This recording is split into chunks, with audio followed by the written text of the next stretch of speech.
am, yep. Can't remember her name. Ashley. Ashley, that's right. Yep. Nice meeting you. Yes, you as well.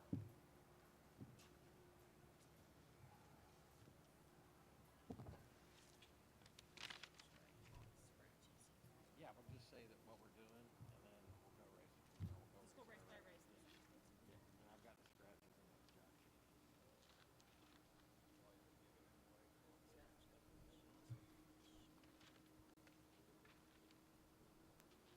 There isn't a prettier backdrop than, say, maybe Santa Anita with the San Gabriels or Keeneland with the field. I agree. It's one of the most beautiful tracks, especially in the morning. I used to outride here in the mornings, and it was just the best spot to be. If you can be back in that corner and watch the sun kind of come up, oh my gosh, just stunning. I've been coming here since I was a teenager, so I love this place. I loved it when it was river. Oh, so did I. Yeah. Oh, I mean, they didn't need to tear it down because it was just rebuilt in 1990. Right. And where are you originally from? Louisville. Louisville, okay. Yeah. Okay. Yeah, they had racing last night at the Churchill. Right. And tomorrow night also, I think. Correct. So I enjoy watching that. And got the Breeders' Cup will be over there. Yes, sir.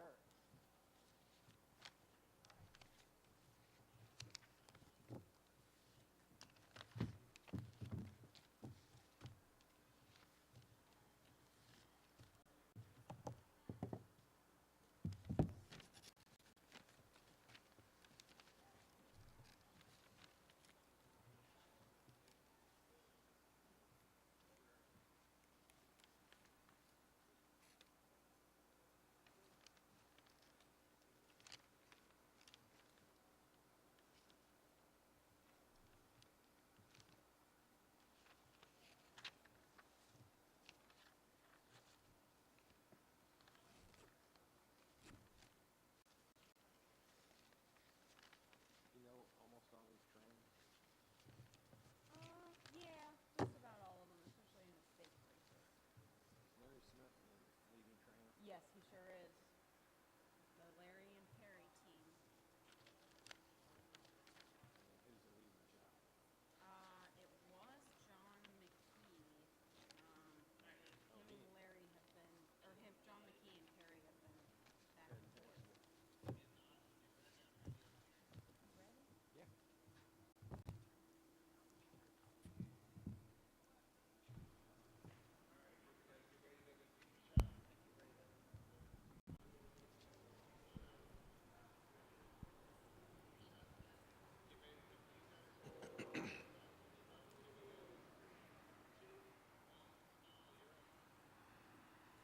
Welcome everybody to Belterra Park. It is Friday, September 23rd.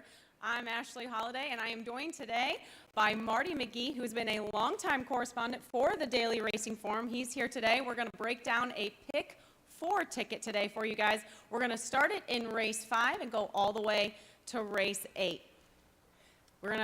It's gonna include our Miss Southern Ohio Stakes, which is for a purse of $75,000, and our Loyalty Stakes, another $75,000 purse. So Marty, what do you say? Ready to get started? Man, I'm so glad to be back here at Belterra Park. I used to come here when I was a teenager, drove my 74 Chevy Vega from Louisville. I don't even know if they had the 275 back then, but you had to go, I think 52, is that right, John? And they had the best soft serve ice cream here. Really? I don't know if they still do, but Oh my gosh. I have seen people with ice cream, but I can't say. I don't think I've had any myself, but that does sound pretty good right and they sold Hudipole by the bottle, I think, and they'd do the with the bottle opener and pour it in cups, and everybody was here to help yourself there, sir. Yeah, absolutely. Help yourself, guys. If you're here on track, we've got daily racing forums and just some regular programs there for you. Feel free to take one. And we also have some hats, a couple of daily racing forum shirts, and a water bottle or so. So please help yourself. And thank you so much for joining us. And so my regular, for the racing forum, since I joined in 1992, Ashley, one of my regular stops formerly was right here on Cradle Weekend, when then over there at the three-quarter pole, they would have the big hot dog and hamburger party, and you had the bassinet on the Saturday of Labor Day weekend, Yep. and then you had the cradle on Labor Day itself. So I'd go up and back the road to Louisville. Normally, I'm covering the Kentucky circuit, Gulfstream Park and Tampa in the wintertime, and fill in kind of elsewhere, Kentucky Downs. We just had that Yeah. long, rich meet. And so the Kentucky circuit, I just stopped by Turfway Park, which was one of my Yep. former stomping grounds, and saw what they've done to that. And it's just, it's kind of mind-boggling how far the Kentucky circuit has come. But I always love coming here to Ohio and enjoying the sport of horse racing here at Belterra. Well, thank you so much for joining us, Marty. I'm really excited. I'm definitely going to get an education today. Marty is by far the superior handicapper here. I am new to the thoroughbred handicapping game. Going to try my best to hold my own, guys, so stay with us here. I'm going to do kind of a bargain ticket a little bit. I think mine's going to cost about $30. You know where yours ended up at? Mine is 72, only because I'm singling one horse in race number 6. Drum roll, please. And so I wanted to make sure if that horse wins that I'm going to have it covered. So I've got a 6 times 1 times 6 times 4 pick 4 lined out for you. Well, that is very exciting. I'm going to single a horse in race 6 as well, but I don't think the same horse that you're going to single. So I'm going to try to get a little bit of money here, but we'll see how the day goes. Thanks again, Marty, for joining us, everybody. We're going to get right down into it. We're going to start in race 5. It is a $12,500 claiming race for 3 and up who have non-winners of 2 since March or for life. They're going to go a mile on the turf here. For me in the 5th, Marty, actually, you know what? You are the superior handicapper. I'm gonna let you go first. I'm only superior if my ticket wins. You know that, Okay, right? I when know people it. ask me I know it. They ask, what do you do for a living? And before you can answer the question, they said, who's going to win? So that is the part Right, that's right. somewhat elusive. Well, actually, very elusive. Put an asterisk next to Yeah, it. there you go. But in race 5 here, it's they're going a mile. It's a never won 2 beaten race, 12,500. Older horses, a lot of experience here. I took half of the field, which is numbers 1, 4, 5, 10, 11, and 13. 13, by the way, draws in. There's Yes. a major scratch in here, Ashley, with the number 2. I know it. The Brazilian horse who had gone 9 for, let's see, he had been 9 for like 14. Yeah. And now he's 9 for 13. Yeah, now he's 0 for That was- 0 for in the U.S. That was and, my top choice in here. I of think course. they were just trying to sell him, get him claimed, but I guess Yep. they had second thoughts. But anyway, I was not going to use that horse, so some of my value has been lessened out of that race. But anyway, 1, 4, 5, 10, 11, 13 for me. I think the 13 is very intriguing, drawn off the also eligibles. 15 to 1, probably not, thinking a little bit lower. But then you also have number 11, Bajan Rum, for the leading trainer jockey combo of Larry Smith and Perry Oots. And one horse I really like, and I might make a win bet on this horse, is number 4, Danville, who if you go back on his past performances, even before the fairgrounds races late last year and early this year, he was pretty adept, I thought, on the grass at places such as Tampa. I saw him run there a number of times, and at Gulfstream. Pretty much Matt Shirer and the 10 Strike Racing Stable wanted to get rid of him. So they lost him for the nickel here on August 25th. Ran okay next time out in an off the turf race. So I think back on the grass, number 4, Danville, a real sleeper here today in race 5. Very, very interesting. And I will make one comment about your 13 horse here. He's going to race today with cheek pieces on. They're going to put some cheek pieces on him today. And one thing about that is we've talked about equipment on here a little bit, guys. And just so you know, the cheek pieces are kind of the fuzzy sheepskin attachments you'll see on either side of the horse's bridle. And similar to a set of blinkers in their function and formality is that they're going to, really make the horse kind of dial in and stay focused a little bit just on what's in front of him and not so much looking around. So definitely could be an advantage if you're thinking about the 13 Texas Gano in here. Yeah, if they think that it can make the horse pay more attention. Why do you think the difference is between blinkers, which obviously obscure horses, make him focus? The cheek pieces I've never really understood. Can you go into that a little bit more? So the cheek pieces, The blinkers really kind of distract the horse almost from everything. I mean, they're going to take the view of the rider almost entirely away from the horse. They're also going to really just limit its field of vision to just what's exactly right in front of it. Now, a cheek piece is going to open it up a little bit more than a set of blinkers. So they're still going to kind of get that comfortability where they can kind of see a little bit more around them. They're going to see a little bit of the rider with the cheek pieces on. And some horses, you know, you kind of want to, they need to see the whip a little bit, I'll say, and need to see what hand, you know, where the rider's at. So for me, I would say a cheek piece is kind of like a safe in between just being full open or a set of blinkers. Okay, and then you also see a horse, mostly on the grass, wearing a shadow roll, which can be Yes. a lambskin or whatever over the nose, and it forces them to look down a little bit more. If they're high-headed, it will tend to it purports to make them level off a little bit better. Yes, exactly. So nothing to stray away from when you see those kind of things on horses. It's just something the trainer's trying to do to play a little tactical kind of game if they can. So these are just little tricks and tools they got in their repertoire. So for me in the fifth, I'm going to use 4 horses. I'm going to go 1, 3, 5, and 10 in here. 1, 3, 5, and 10. I certainly think you could make an excuse for just, you know, a handful of horses in this race. So really kind of go with your gut. But for me, I'm going to go 1, 3, 5, and 10. I like the one, Lord Revelstoke, has the rail in here today. Did have a win here, did have a win in Indiana, in for the $10,000 tag last time out. Equibase comment shows that he rallied and lasted. So I like that a lot. And then I'm also going to use the 3 Mini Roses, Jose Bracho, for trainer Cody Axmaker, who's been running really well here at Belterra Park. His horses have really done super lately. Was second here in a $7,500 claimer, non-2. Moves up a little bit in class today and gonna go on the grass. What I like about this horse is 2 for 15 lifetime on the turf in the winner's circle, but does show hitting the board 8 for 15 times lifetime. Then I'm also going to use the 5 Marv's Magic, who is now going to be ridden by Joseph Ramos. And then I'm also going to go with, you can use the 10 A Fleet Moment for trainer Anthony Stephen.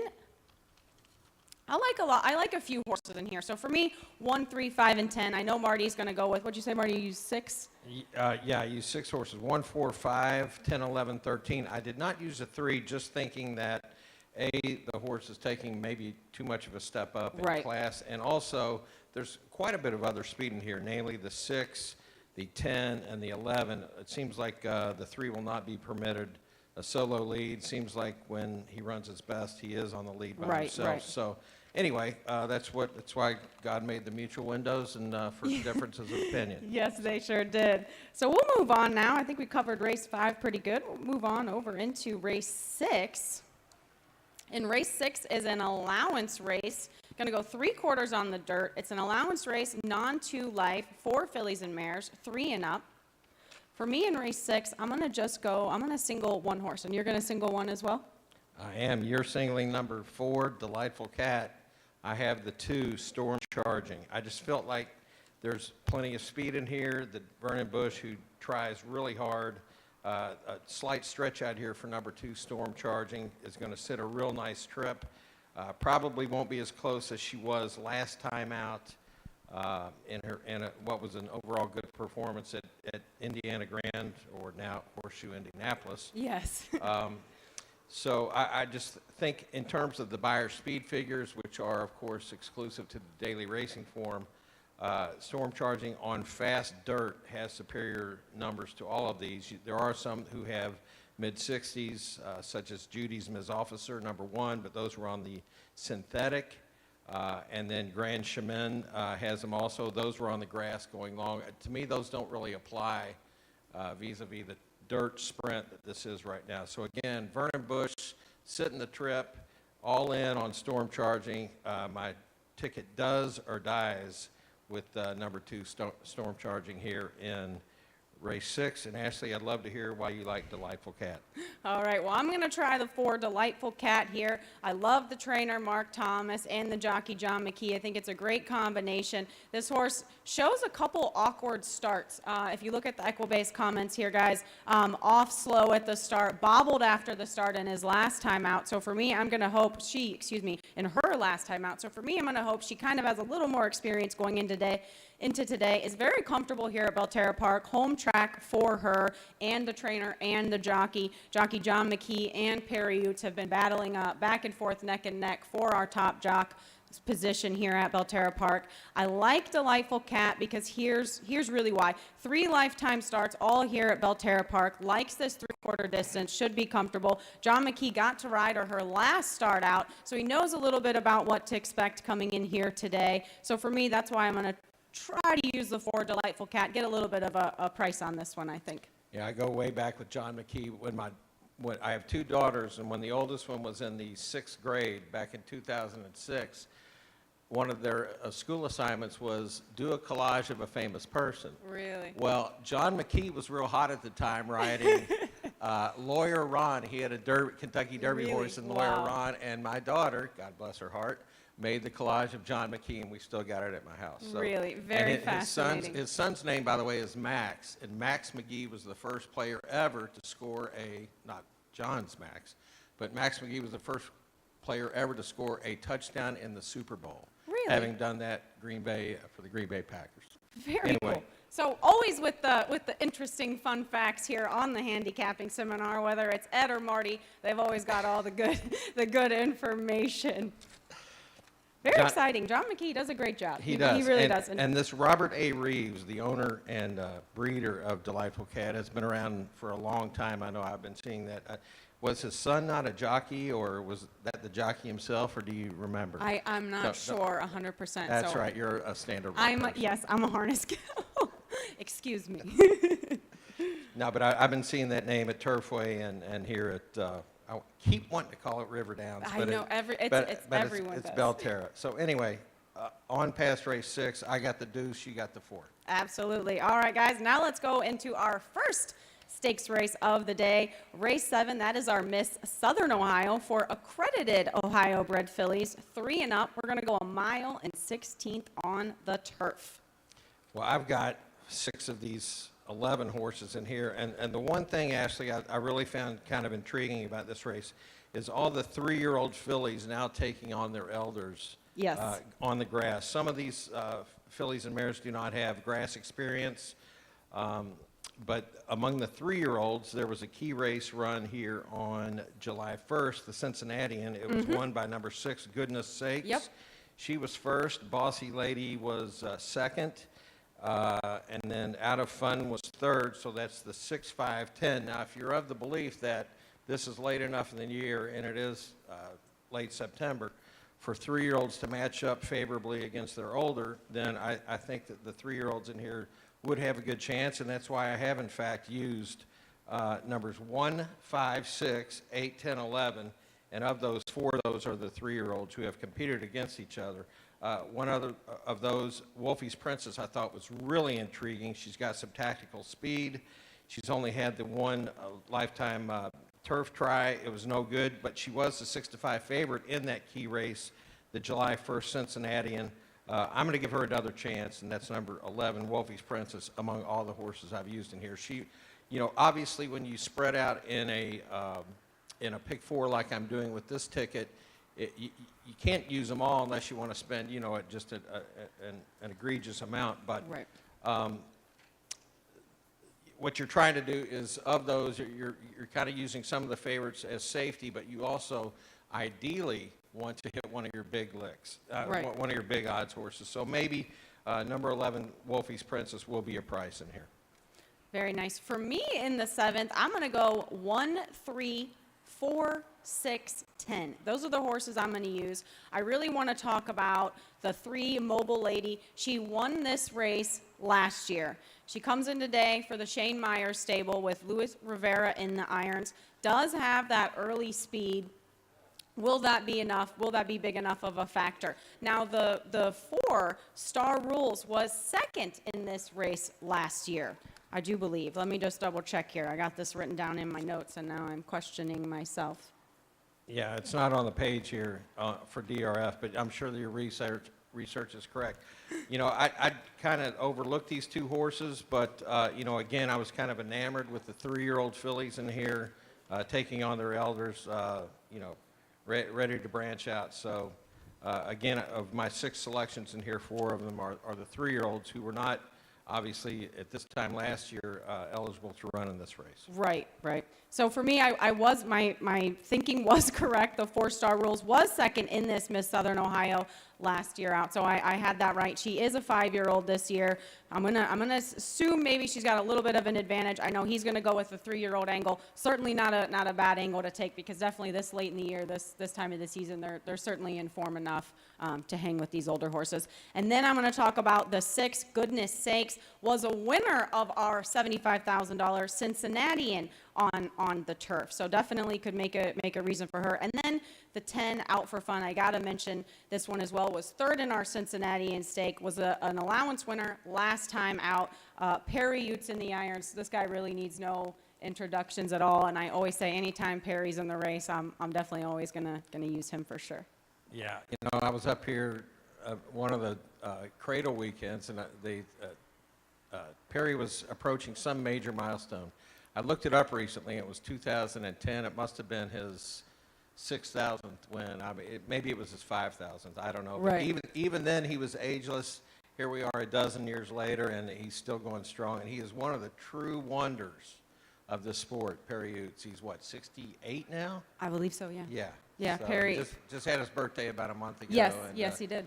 Yeah, I remember putting it on Twitter, and he had just won a race here, and Yep. I think he's like number 6 or 7 all time in wins by jockeys on this continent. So a lot of admiration for the guy who's here all the time. Absolutely, Perry and you Utes. can catch Perry very early in the morning out here on horses still, just about every day. He's no slowing down. He's one of the most personable people that you will ever meet, truly loves being a jockey and everything about it, and he is just the definition of class and grit. He is, absolutely. From Riverdale, Arkansas, by the way. Really? I did not know that. So see, more facts. Second cousin of the Hall of Fame jockey, Early Fires. Really? And his brothers, Jinx Fires and Jackie Fires, etc. So So he is got the pedigree as does. well. Wow. I'd love to interview him in the winner's circle after. I'm sticking around all day to write about the some brief recaps on both Yeah. the Miss Southern Ohio Race 7 and then our finale today, the Loyalty for 2-year-olds. Absolutely. Well, I think we can make that happen. Okay. Well, as a matter of speaking of that, I do have Perry as one of my 4 horses in the finale today on John's Wild River. You know, the stakes for 2-year-olds, it's not all that unheard of, as you know, Ashley, to run first-time starters. A, they need to get the horse, you know, they need do, to yep. fill the races out. And B, it just kind of speaks to the confidence that the connections the owners and trainers might have in these horses. So I give the 7-horse John's Wild River a shot in here in what I consider a pretty wide open race, race 8, the Loyalty.